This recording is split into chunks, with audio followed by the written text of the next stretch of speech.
c'est une association qui a été créée à la fin de la guerre de 70 par un professeur d'Alsace-Lorraine traumatisé par la défaite et la séparation de l'Alsace-Lorraine.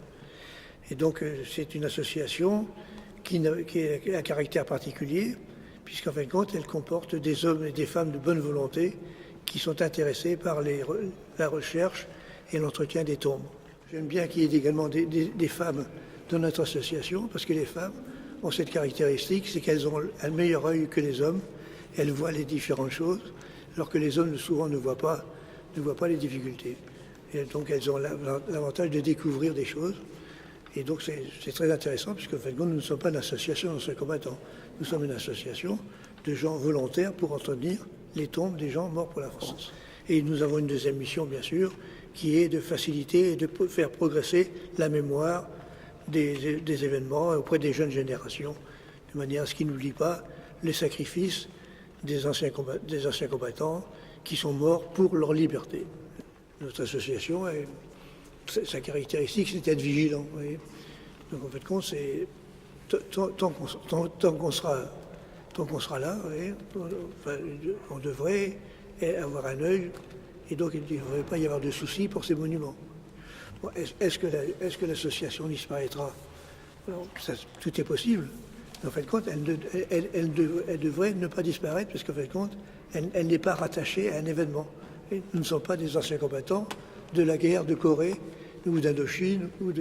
Donc en fin de compte, nous avons les gens le mouvement de renouvellement des effectifs se refait en permanence. Nous avons des jeunes qui arrivent, nous avons des moins jeunes. Donc en fin de compte, ça fait 150 ans qu'on existe, on devrait en faire encore autant.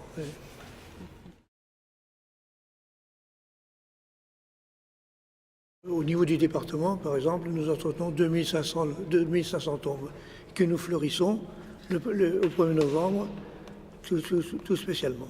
Et nous entretenons bien sûr également des monuments ou des stèles, et nous avons une quarantaine de stèles et de monuments dans le département que nous entretenons tous un peu plus particulièrement. Entretenir, c'est les maintenir en bon état, c'est éviter qu'elles disparaissent. Et donc on nettoie tous les ans les tombes, on repeint les lettres et on fleurit, on fait également un petit peu bien sûr avec la commune, les ouvriers de la commune, on refortifie, on répare les affres de la vie courante, tout ce qui est un entretien logique. Quoi. Et ça nous permet également des fois de découvrir des choses, parce que les noms ont disparu. Et en nettoyant, on découvre des choses, des gens, un peu par hasard. Qu'est-ce que c'est que cette tombe? Qui est enterré là? Et quel était l'historique de cette personne? Alors nous avons également, au niveau des monuments aux morts, des recherches historiques. Et donc nous découvrons que, en fait, tous les morts de la commune ne sont pas sur le monument aux morts. Alors là, on rajoute des noms au fur et à mesure, où les gens sont quelquefois mis à plusieurs endroits. Et à l'endroit où ils sont nés, à l'endroit où ils sont morts, à l'endroit de leur lieu de naissance. Et donc, en fin de compte, on recherche bien si tout le monde de la commune est bien sur le monument mort. En général, la demande vient pratiquement toujours de nous. Oui, la mairie a suffisamment d'entretien de différentes choses pour ne pas être sensibilisé par cet entretien particulier. Alors c'est nous qui sommes un peu des aiguillons, comme je disais, et qui allons voir la mairie pour, en fin de compte, qu'elle fasse quelque chose.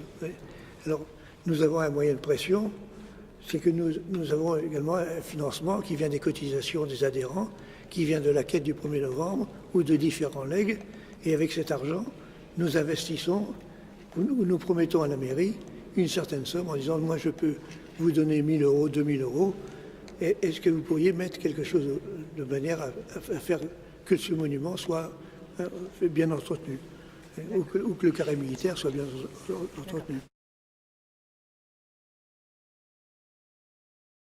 Ça, c'est le deuxième volet de notre mission, c'est-à-dire de travailler auprès des jeunes générations.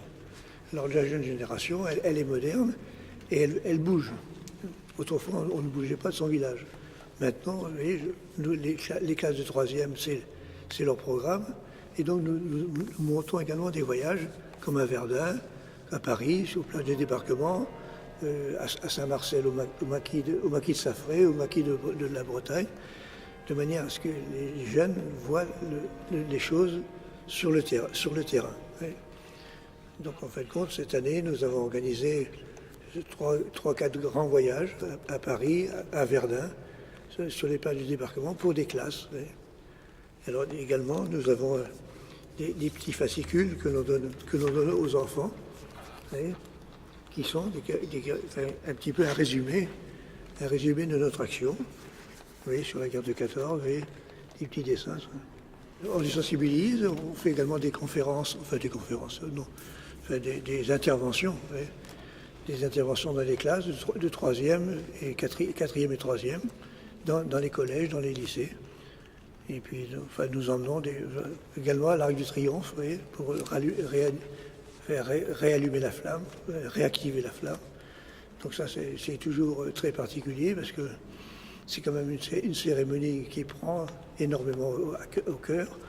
Et nous avons un enfant qui, avec le général de la troupe du moment, avec l'épée, réanime la flamme. Donc ça les marque énormément. Nous sommes passés de l'histoire à la mémoire.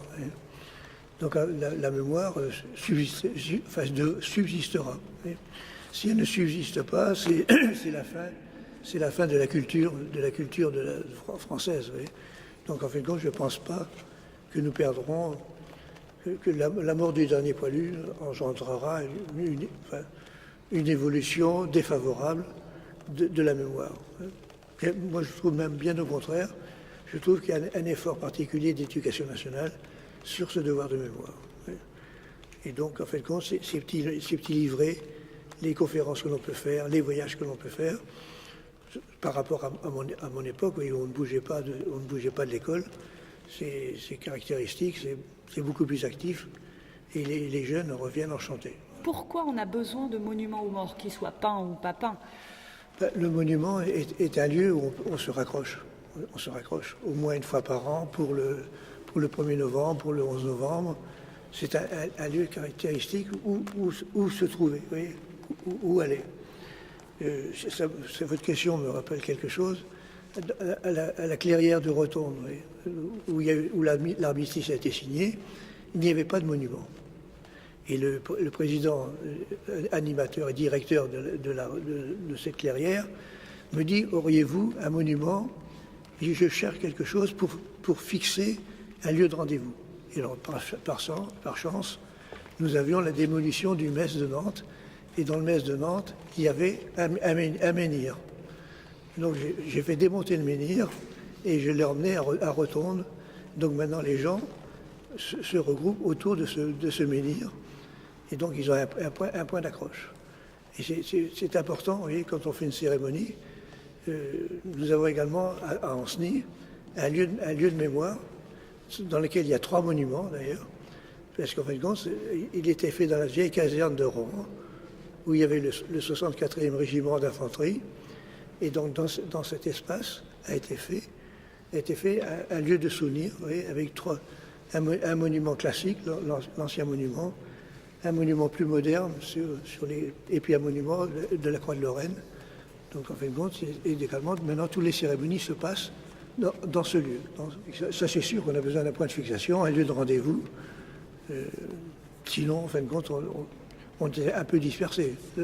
La mémoire n'a pas besoin d'un lieu particulier, mais le lieu particulier facilite quand même la plantation, la démonstration. Oui. Nous avons fait il y a maintenant 6 ans à Rezé, à côté du pont de Pierremille, un monument pour les 370 personnes de l'Atlantique qui ont été tuées dans les conflits d'Afrique du Nord. Donc nous avons également un lieu de fixation lorsque l'on parle des morts d'Afrique du Nord et qui vont disparaître aussi dans les prochaines années. Nous avons un lieu de fixation pour les combats qui ont eu lieu en Afrique du Nord, en Tunisie, au Maroc.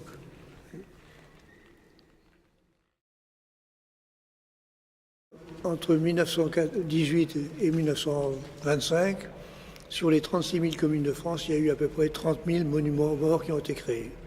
Alors les monuments aux morts ont été créés soit à l'extérieur, sur des points caractéristiques de la commune, soit près des églises, soit dans les cimetières, ou quelquefois dans les églises. Alors dans les églises, il y a un monument aux morts particulier, c'est celui de la Chapelle-sur-Erdre, qui est un véritable monument aux morts avec les noms dans l'église de la Chapelle-sur-Erdre. Et puis nous avons également des fresques, comme ici au Leroux-de-Blotreau, une fresque particulière d'un nommé Bouchot, qui donc a dessiné une œuvre d'art et qu'il a peint sur un mur de l'église, en fin de compte, qui était un peu caractéristique de l'ambiance de l'époque, qui est un soldat qui se meurt, qui a des anges à côté de lui et les enfants du pays, et il se remémore son pays d'origine. Alors l'avantage dans les églises, c'est qu'ils sont protégés des intempéries. Alors, en général, on a peu d'intervention sur les œuvres d'art dans les églises. Parce qu'en fait, c'est souvent des peintures, et donc on n'a pas de difficultés par rapport à l'extérieur, où les lettres disparaissent, les monuments bougent. Nous avons surtout beaucoup de travail à l'extérieur. Actuellement, les monuments dans les églises sont un peu, je dirais, en perte de vitesse par rapport aux monuments extérieurs. La population n'a plus les caractéristiques religieuses qu'elle avait en 1914-18.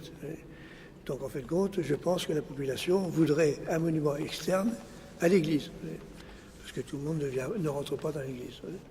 Donc les caractéristiques d'aujourd'hui sont de faire plutôt des monuments externes.